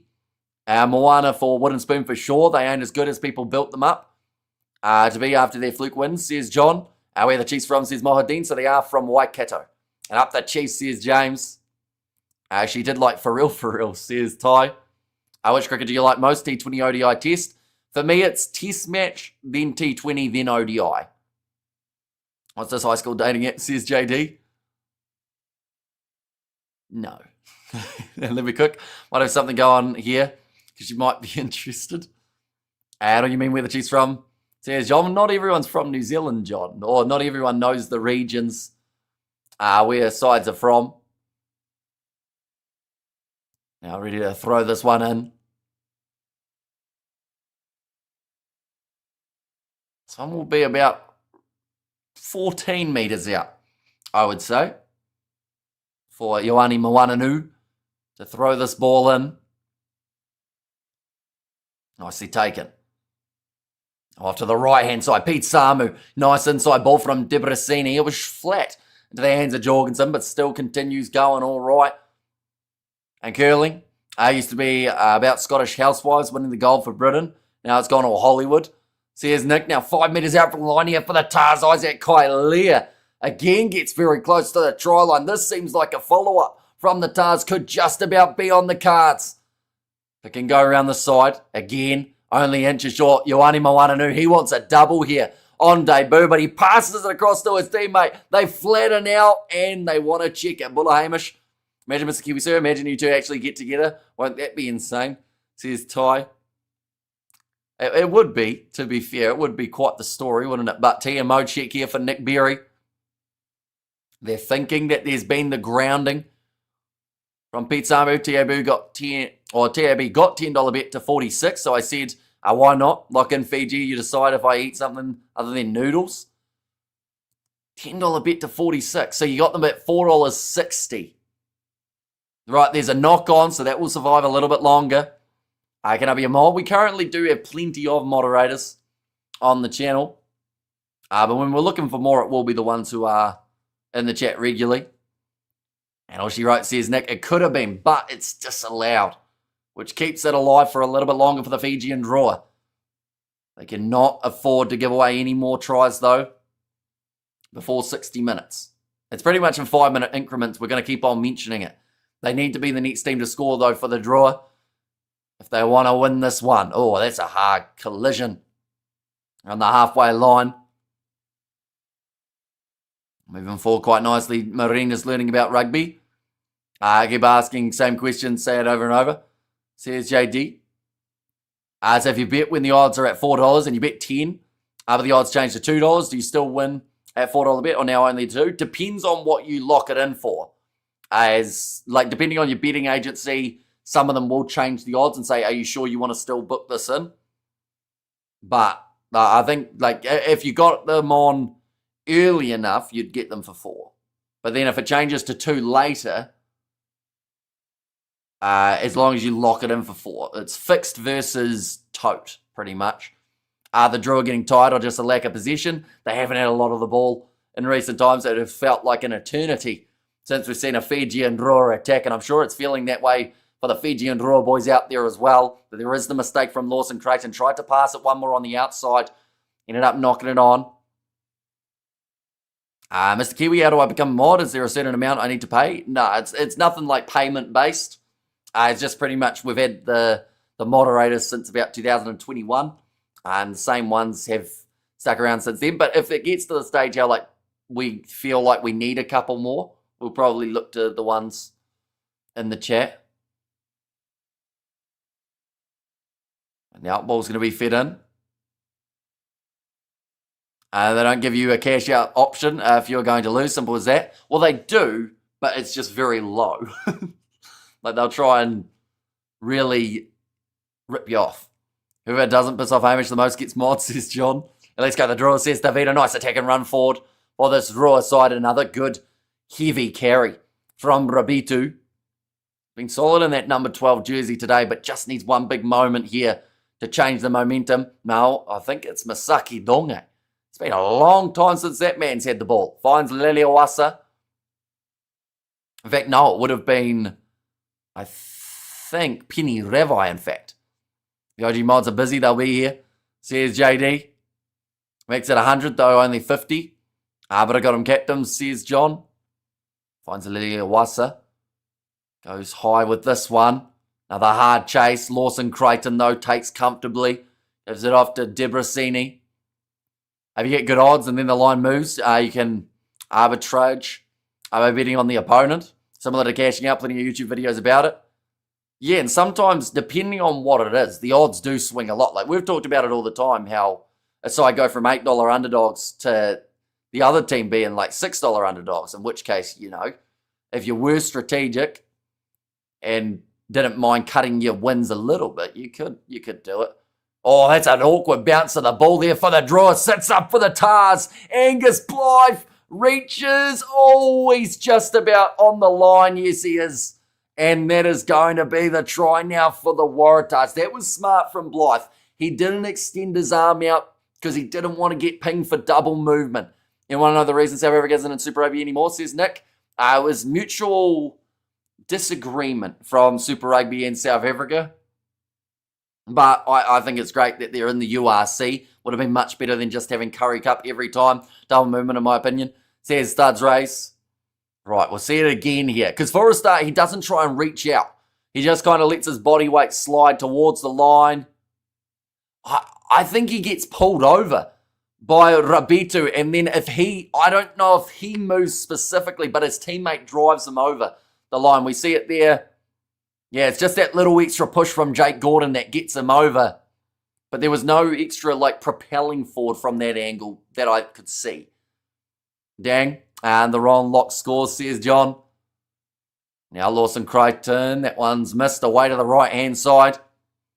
Zigzag moving, says John. Blythe on the board. Tell you what, if you're a Tars man off the bench, you're changing this game big time at the moment. We've seen Ioane Moananu and now Angus Blythe as the other try scorer. The bench just having that bit more of an impact than the Fijian Druas at this point in time. And that might just about be the game. 13 points difference. I read myself ever get yet, please. We got COVID time zones, money, any excuse for their poor performance. I mean, those three are probably good excuses, though. In terms of, time zones, it works perfectly now with the URC. Money, I believe they are getting paid more to be in the URC than they were in Super Rugby. And, of course, now we don't have a pandemic to deal with. A huge try for the Tars, says Sash, and Waratahs number 14, Harry Potter, says James. He finished short and got bumped over. Just my opinion, though. Says Studs Race. I can probably see how you'd rule it as that, to be fair. And we have seen, like, the problem we've got is the TMO and referees have been that inconsistent about things around the goal line. Just look at Tupavai's try last week.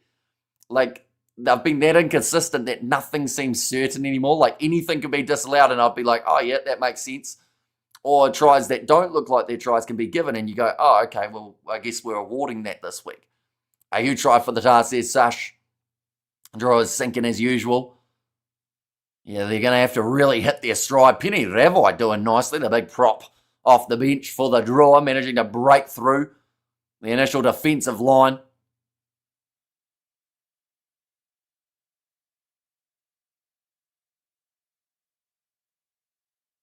Okay, I was wondering what Nick Berry was talking about, but they are going to move the scrum to the side. Did you hear Jeff the ref on DSPN? Man made 0 sense.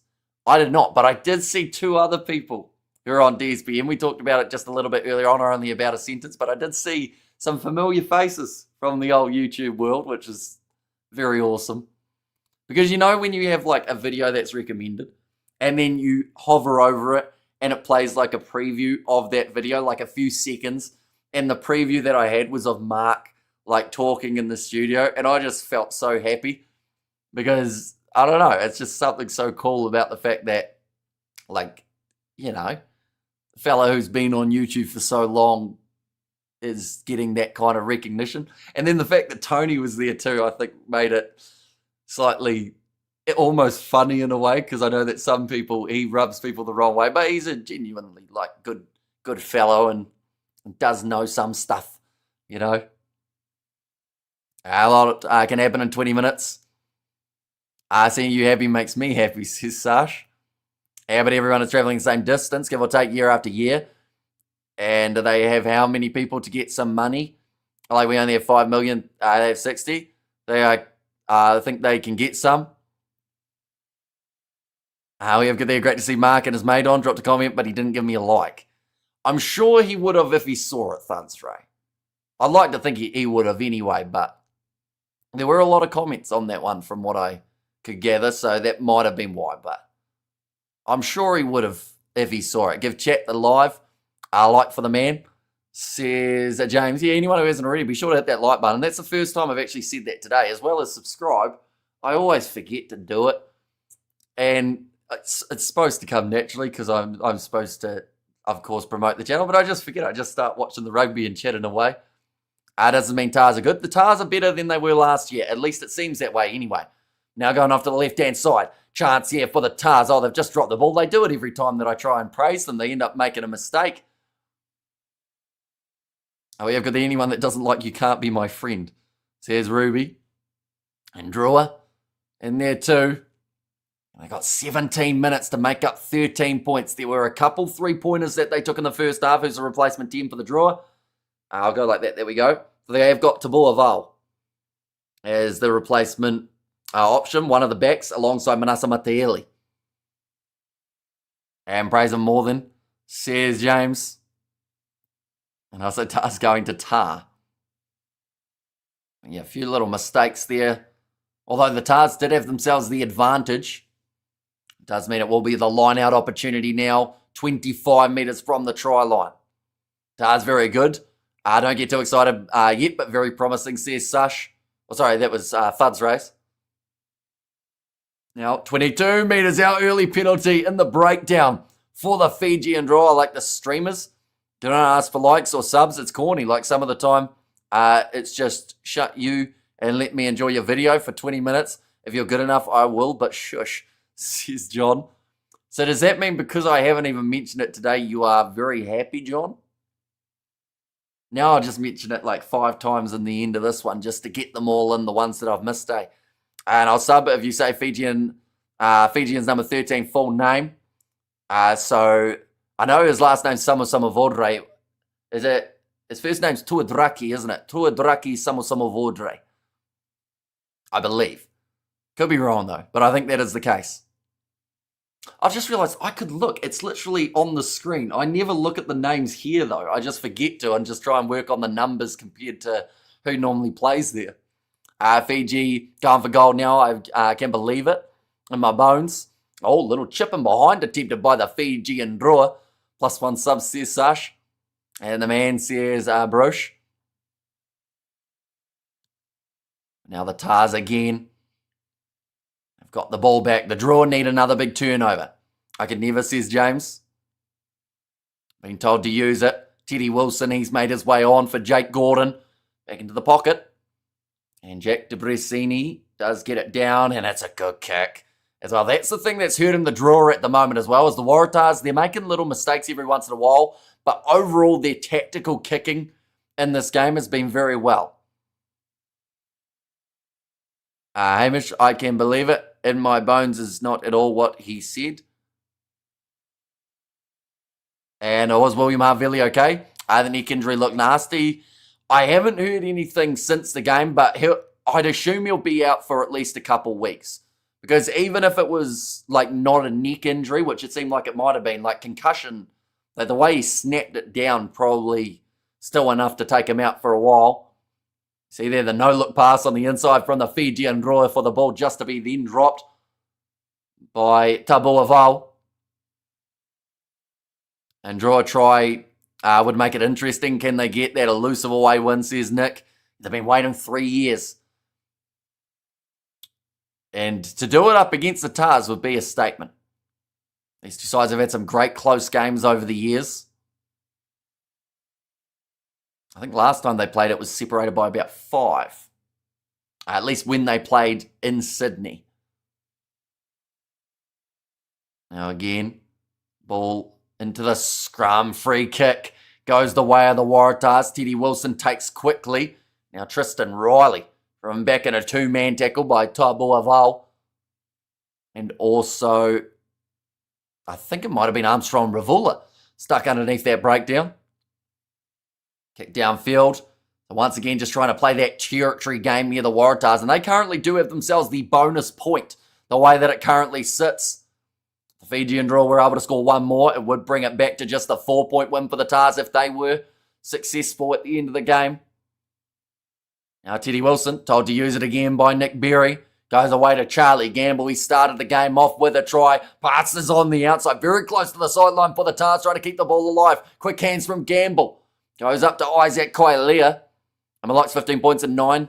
My wing is 21 and 102 from John. Now Matt Phillip thought about shoveling it on. He tried to go for the offload anyway, but they will still get the penalty there. I think it's a tackle off the ball. Right, if you're the Waratahs here, you take the 3. It's about 35 metres out in front. That would give them the lead of more than 2 converted tries with just the 12 minutes remaining.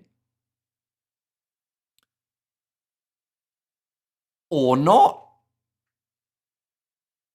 Well, I am surprised. They've gone for the try in this scenario here, the Waratahs. So we'll have to wait to find out whether or not that is the right call, if they score or if they don't. Have they just given the Drua half a chance to get back into this game? I hope for this New South Wales team is -10, says Sash. Tars have a bad kicker. Although I thought Jack De Bresini wasn't too bad off the tee normally. Oh, Gamble, short play down the touch line. Tristan Riley tries to kick it in behind from 10 metres out. And it's going to be a line out now for the Waratahs after it bounces off a Drua player.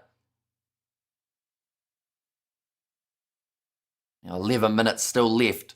Oh, this looks like a bad injury here for one of the Fijian Drua players. I'm trying to recognise who it is.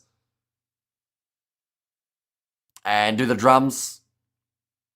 Oh, so do the Brumbies maybe have a strong home record? Apparently it's a 4-hour flight between Fiji and Sydney, says Nick. Oh, sorry, that might actually have gone from the Drua. The Drua have a terrible away record, but their home record's pretty decent. And it's one thing that keeps them close to that top 6 each and every year. Throw some dirt on it, says Nick. And since 2022, most likely top 3 or 5. And also Drua always underperform, or also underperform, says Sash. Dana's pretty good, says Sash. And there as well. But now 11 minutes remaining. They are just dealing with this Fijian Drua injury. I think if the Drua score next, this is going to be a very interesting finish to this match. But for now, The Waratahs still have one last attacking chance that they can try and get something going before that stage. I think 2023, they are top 3. After you count 2022 with losing all but one game, be top 5. I can get the stats up if you want, says John. This looks like a bad injury here for Timo Mainavanua, the captain of this Fijian Drua side. That is the last thing that they want to be seeing. It looks like knee or leg of some sort. I just want Tuiraki Samasama to score a try. Be the longest commentator clip ever, says Ruby. Oh, ball stolen briefly by the Drua, but then taken straight back by the Waratahs. So they have knock-on advantage now, but Masaki Fothi has made his way on. Now Matt Phillip. Looks like the steal is there for the Drua, but they'll go back for another scrum, which is somewhere that the Waratahs have been building nicely throughout the contest. For the Drua, they just have to defend like their season depends on it. And no, says James. That's a nice moment there, though. That was Daniel Bota. He's actually assisting Timo Mainavanua to the bench because of that knee injury. He was going off at the same time. Decided to give him a hand. In fact, I think he's already been off the field for a while, as they have had Amoni out there for a bit. So just nice gesture from the Waratahs player. Tars ain't letting up on that ass, says Nick. I assume that's how you would have said that. And Matt Phillip is a great asset to the Tars this year. Driving real standards. Yeah, his work all around the park is impressive. Like, line-out time just seems to be one of those heads you can go to multiple times. But, yeah, just general ball. That's a big knock on there. But going back for another penalty in favour of the Waratahs. He just adds that leadership too. Talks to the referee well. Knows exactly what his side are doing out there on the park. Right, this is a kickable 3. Again. But do they want to take it? You can see the frustration there for the Waratahs coach, I think it was, with that drop ball. A lot says Nick, and also guys says Sash. Right, they've gone for the corner again here. And once more, this can be a tactic that wins them the game by more or can hurt them a little bit and give the Fijian Drua half a sniff of getting back into this game. But it looks like it's going to be a rolling maul as the potential option that the Tars want. And they have got about 6 or so players in that rolling maul at the moment. Ioane Moananu, he scores 2 on debut. Everything rhymes for that man. And it is 2 on the trot for Ioane Moananu there. Try time says LTH, and that should now be the game for the Waratahs. Really want to see that scrum reverse angle. Thought Drua won the hit before it went down. Says Studs Race, they need to score, says William. And do it against the Crusaders, says Sash. You're already 2 for Moananu. I'll be honest, out of everyone for the Tars to see scoring, I do like the fact that it's Moananu getting them, because you know, he was at the Crusaders, had a brilliant season, and as soon as Cody Taylor and George Bell come back, got thrown aside near the end of the year.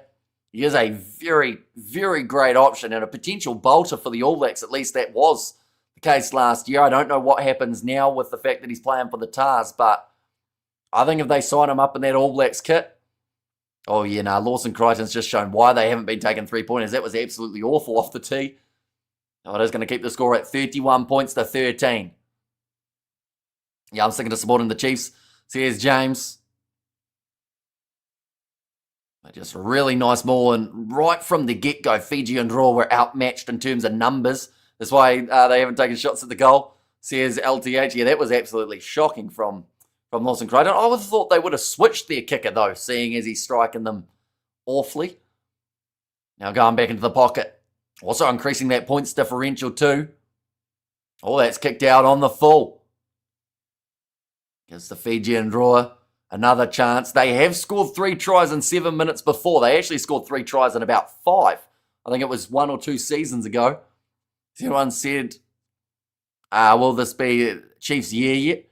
Says William. I think a lot of Chiefs fans are confident in their side. All finds Liliawasa gets thrown a bullet pass off the back of the line out. Oh, we have got there, yes. Says John, and Debrezini joining the average kicking. Says LTH. Well, have they given him the chance off the tee yet for Jack? in this game. I know that they went for Lawson just before. Oh, big break from Manasa Mataele. Gets through one. He's had a few clubs throughout his time too. Another man that has been at the Crusaders. Told to leave it there in the breakdown. Finds Leleawasa. Fires it across the Buawal. Pressure on him by Matt Phillip, who makes another solid hit to add to his caliber of the day. 25 metres out. Finds Leleawasa. Manages to milk that offside penalty advantage. And they will have penalty now. Okay, it sounds like the Fijian Drua are not happy with the fact that the Waratahs were stopping them from taking the quick tap. Are you going to watch Oz versus Oman? I will probably watch it later. But as soon as this live stream finishes, I'll have to start getting it's a bad miss from the draw. They kick it dead. When they finally had the chance to get something going, they've blown the opportunity. But yeah, as soon as this live stream's over, I've got the streams to set up for tomorrow. Because I'll probably do that tonight rather than tomorrow morning. And then also, I'll be heading to bed so that I can wake up bright and early as I'm heading away to coach the junior cricket. So their game starts at, we have to be there at 8:30. But we'll probably be leaving here at about 7:30 because it's a wee way away. But that is a brutal one for the draw. Had the chance to kick it in the corner and just couldn't quite. Now 5 minutes left on the clock. Crusaders again, says JD. I mean, if anyone has the best chance, it's the Chiefs, I think. Yes, I know they are all three. They have 17 international players, the most depth of any team, and Drua coach not happy, as you wouldn't be. You know, that one's got to be one that just really annoys you as a coach. You finally do the hard work. You win the penalty just to then give it back to the opposition. Nice run there from Teddy Wilson. Puts in the fend. It's going to be Howard thought about placing it, but instead will go down on the halfway line. Bouncing, awkward pass. Angus Blythe takes it. Ioane Moananu decides he wants some more contact. Another advantage in favour of the Drua. Matt Phillip goes in behind. Debrezini is back.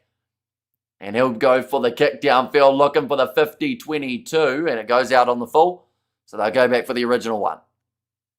And Teddy says TH there. And read my last chat, please. I assume that's the one about the best chance for the Chiefs. And he did, says Jasmine. Now this one's going to be booted into touch by Debrezini. 4 minutes left. Bonus points still intact here for the Waratahs. No, the draw record. I assume it's the same one as we read earlier on, right?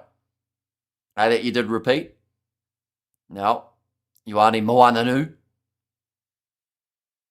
throws it to the back of the line out, slapped across. Tars now cleaning it up at the back with Matt Phillip. Tell you what, someone who's been quiet is Max Jorgensen. He's been waiting out on the wing patiently for the last maybe about 36 minutes for the ball. Suali'i. Has that man even been involved at all throughout the second half? I know that him and Jorgensen are normally guys that you would see quite a bit of. Definitely Jorgensen, but I would have forgot that Suali'i was actually playing. And all Joey's back three right now. Oh, there looks like an injury for the Fijian Drua, but they will continue to attack with 14. Eliza Drua Sisi tackled on the halfway line. Finds Leleawasa, kicking it in behind, looking for the 50-22, which in Super Rugby you can now take it back into your own half.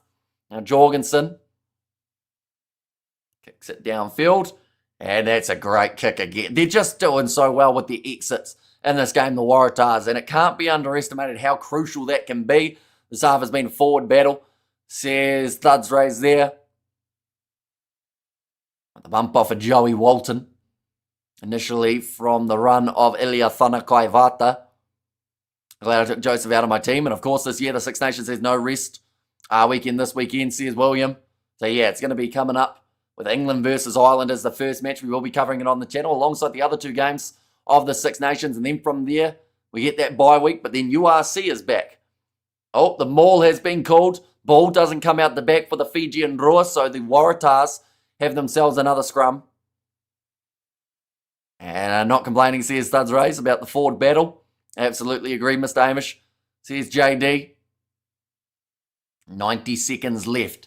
Tars, they would love another try here. Just to increase it that little bit more. England versus Ireland is going to be huge, says LTH.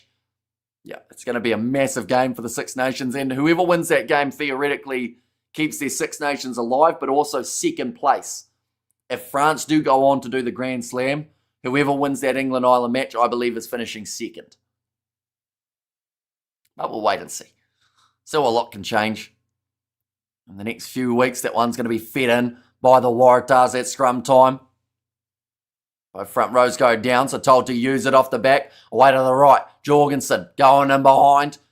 Oh, little quick step in there from Suaalii, but he actually stepped that much that his player on the outside had overrun.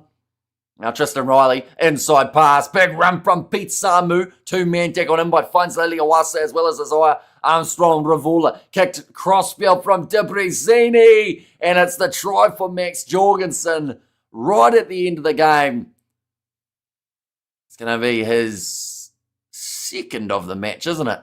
For Max Jorgensen, and draw a score. They take the bonus point away from the Tars. Otherwise, they go to 10 points. They'll be good when they face someone somewhat title contenders to see how good they actually are. Says John. My captain worked 132 points. Let's go, says John. But it's a great cross kick. And Jorgensen, all he had to do was pick it up, put it down. No one putting him under pressure out wide. I believe that will be the last play of the day as well, with the exception of this last kick. As we do now just hear that full-time siren, but 36 points to 13. Let's not forget France will be playing Scotland away, which could be difficult, says William. Yeah, which is why that England-Ireland game is so crucial. In terms of whoever wins that has a great chance of either sneaking one or getting themselves two. And Tars back and kicking is looking great. Might need some midfield work. But looking really promising for this season. Yeah, their exits inside of their own half were exceptional throughout this game. That one is missed away to the side for the kicker of the Tars. That's also maybe somewhere that they would like a little bit more consistency, but 36 points to 13. The end score in this game, a good win for the Tars, making it 2 from 2, and the full potential points. They sit 10 points total now on the overall standings, and that might almost be enough to keep them at number 1 spot for the rest of the round. But nonetheless, we've got plenty of games coming up tomorrow, ladies and gentlemen. We have got the matchup taking place between the Chiefs and the Highlanders. That is game number 1. Then Blues versus Force. Then Lions versus Sharks in the URC. Then the 2 matches of the Six Nations, England versus Ireland, and also the Welsh taking on Scotland. Hamish, before you go, can we talk some cricket? Which cricket are you talking, Ruby? We go over there. Cheers, Hamish. Says studs raise. And well, this went as well as I thought it would. I go by my draw team. Feels like it's going to be a somewhat kind of season for us. Yeah, their losing streak away from home continues. It is still 3 years since the last draw away game that they have been victorious in, but who knows? Maybe it can happen this year. T20 World Cup, says Ruby. Yeah, well, Australia was supposed to be through to the next stage, weren't they? But Zimbabwe caused the upset. It's unfortunate the amount of overlaps there's going to be, including that first game. I would have loved to cover New Zealand versus Pakistan as the start of the Super 8, but it does overlap with the Ireland versus England rugby match. So, you know, that's the one we're going to end up doing. But I will keep an eye on it at the same time. And draw ball awareness is pretty poor, says amazing product. 129 in away game, says John.